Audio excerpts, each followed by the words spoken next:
Hello friends, आज हम फिर से लेकर के आ चुके हैं एक बेहद ही लाजवाब वीडियो आप लोगों के बीच में।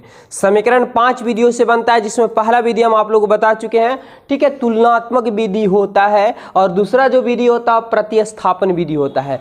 5 विधि से समीकरण बनते हैं, लेकिन विद्यार्थी सबसे बड़ा कन्फ्यूजन हो जाते हैं क्योंकि विधि को याद नहीं कर पाते हैं। लेकिन घबराइए नहीं, जब मेरे साथ बने हुए तो सिर्फ दिमाग खोल कर रखिए और देखिए कैसे आपको सीधा माइंड में फिट होने वाला है कि प्रतिस्थापन क्या होता है, कैसे बनता है ना, विधि को कैसे याद रखेंगे। तो बस आपको ट्रिक के माध्यम से याद करवाएंगे जो आपको याद हो जाएगा। तो इस वीडियो में बने रहिए, 5 मिनट समय दीजिए और देखिए एग्जाम में पक्का ये सवाल पूछा ही जाता है प्रतिस्थापन विधि से।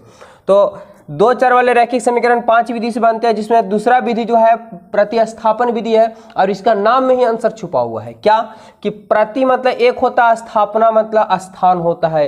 प्रति मतलब एक, स्थान है ना, स्थापन मतलब स्थान हो गया, यानी एक का मान दूसरे में बैठा देना।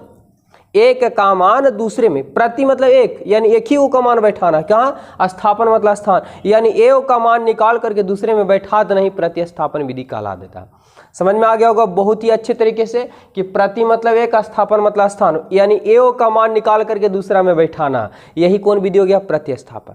अगर सपोर्टेड कि 2 से चलते तो 1 में बैठाना पड़ेगा, 1 से चलेंगे तो 2 में बैठाना पड़ेगा, तो 1 का मान बैठाना पड़ेगा, या तो x बैठाइए या तो y बैठाइए, है ना। चला बिल्कुल। तो देखिए यहाँ पे इसको हम मानेंगे समीकरण 1 मानेंगे और इस समीकरण 2 मानेंगे इसको। तो अगर 1 से चलेंगे तो 2 में बैठाएंगे, अगर 2 से चलेंगे तो 1 में बैठाएंगे, कोई दिक्कत नहीं है, बस 1 का मान निकाल करके दूसरे में बैठा दिया जाता है। यही होता है प्रतिस्थापन विधि। कंप्लीट। तो प्रतिस्थापन अगर किताबी भाषा में कहा जाए तो प्रतिस्थापन विधि किसे कहते हैं? तो समीकरण 1 या 2 से किसी एक समीकरण से चलकर किसी एक का मान निकाल करके समीकरण दूसरे में बैठा देना ही प्रतिस्थापन विधि कहलाता है। बस कंप्लीट हो गया। चलिए विद्यार्थी, अगर हम चलते हैं तो समीकरण कितना से चलेंगे? अगर 1 से चलते हैं, ठीक है, तो 2x + 3y बराबर क्या दिया हुआ? 19 दिया हुआ है।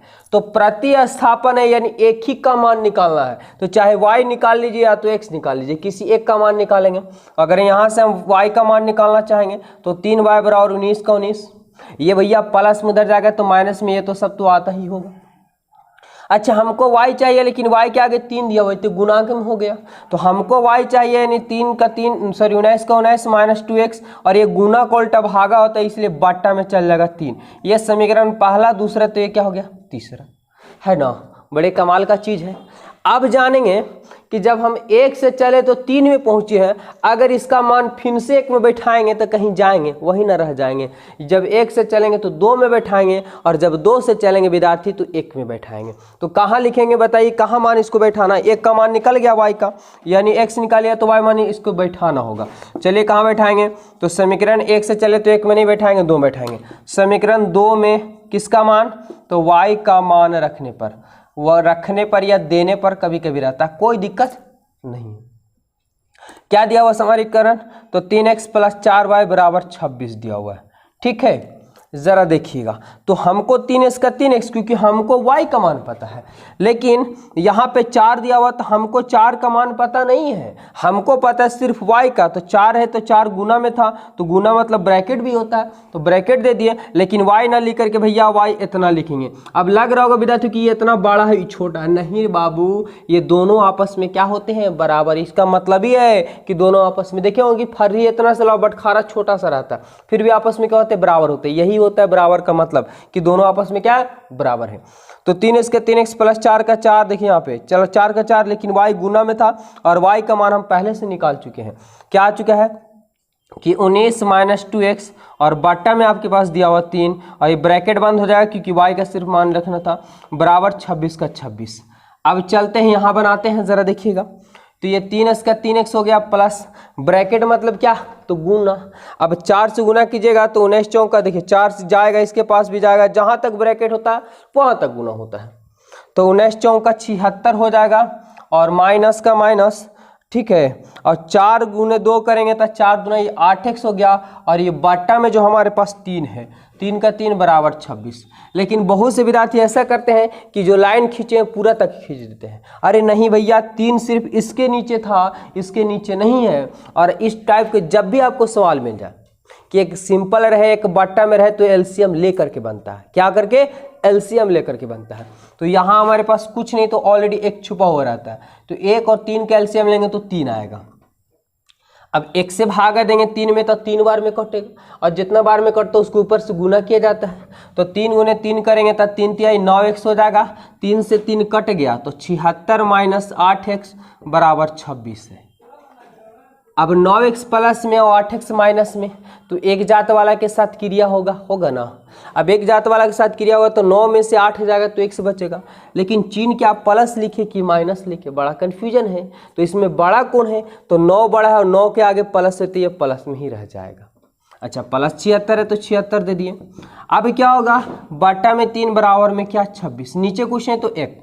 अब भैया बराबर में पढ़ चुके हैं, बराबर में कि तिरछा तिरछी क्या होता है, गुना होता है, यानी नीचे से ऊपर ऊपर से नीचे गुना होता है। ठीक है, तिरछा तिरछी गुना होता है। तो 1 से गुना करने के बाद कोई फर्क नहीं पड़ेगा, तो 1 गुने x करेंगे x और 1 गुने 76 करेंगे 76, और 26 गुने क्या होगा तो 3 हो गया। जरा देखिए x प्लस 76 और गुना कीजिए 6 3 18 के 8 हाथ में 1 और 3 और 6 एक साथ, यानी 26 3 78 होता है। हमको चाहिए x का मान, ना कि प्लस 76 का मान। तो जिसको मान निकालना उसको रोकेंगे, बाकी को साइड में कर देंगे, यानी नदिया पार बराबर के पार कर देंगे। तो यहाँ पे अगर हम x निकालेंगे तो बराबर 78, और बड़ा बार बार विद्यार्थी कन्फ्यूजन हो जाते हैं कि बाटा में काहे न भेदिए, तो कभी माइनस में भेदिए। अरे भैया दिन का उल्टा रात होता है, दिन का उल्टा रात होता है ना। तो यहाँ पे गुना में था, सटा हुआ था तो गुना में था, गुना का उल्टा भागा नहीं नीचे, लेकिन यहाँ प्लस है और प्लस का उल्टा होगा माइनस होता है। ठीक है, तो इन्हें प्लस में उधर जाएगा बराबर के, तो माइनस में हो जाएगा 76। तो x का मान 78 में से 76 जाएगा तो 2, ये तो बच्चों बता देगा, है ना। अब चलिए, तो हमारे पास निकालने के बाद x तो चला आया, लेकिन हमारे पास अभी एक और मान बचा हुआ जो y है। तो अब x को कहेंगे कि तुम बैठो, y को निकालने दो, तो इसको कहाँ जगह देंगे, तो समीकरण 3 में जगह देंगे। क्यों देंगे, यहाँ 1 में बैठाएंगे तो भी आएगा, 2 में बैठाएंगे तो भी, लेकिन 3 जो हमारे पास ऑलरेडी एकदम सिंपल किया हुआ है तो आसानी से चला आएगा, इसलिए 3 बैठाइए।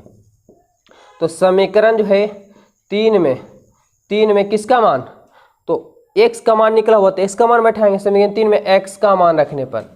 ठीक है, मान रखने पर क्या दिया हुआ है जरा बताइए, कि y बराबर दिया हुआ कि 19 माइनस दिया हुआ 2x बटा में 3 दिया हुआ है। ठीक है, थोड़ा सा हम यहाँ पे लिख लेते हैं। अब जरा देखेंगे कि y का y 19 का 19 माइनस 2 का 2 गुना का चिन्ह, क्योंकि सटा हुआ तो गुना में होगा।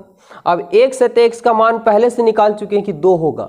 अब x ना लिखना है, जैसे आपके नाम का जमीन है, आप रजिस्टर कर दिए तो आपका अधिकार नहीं ना हुआ है। अब पहले ही हम बोल दिए कि मान रखने पर, तो अब x वाला का कोई वैल्यू नहीं हुआ, अब x का मान हमको चाहिए, है ना। तो जरा बताइए कि x के स्थान पर क्या बैठाएंगे, 2 बट्टा में हमारे पास क्या हो जाएगा 3 का 3। अब ये 19 का 19 2 दूना 4 हुआ, बाटा में 3 का 3। अब 19 में से 4 जाएगा तो बिल्कुल 15 बचेगा और बाटा में 3।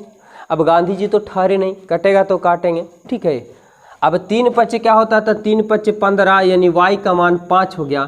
इस प्रकार x बराबर 2 आया था और y बराबर 5, और ये हमारा बन के क्या हो गया तैयार, और ये बिहार बोर्ड में पक्का पूछा जाता विद्यार्थी।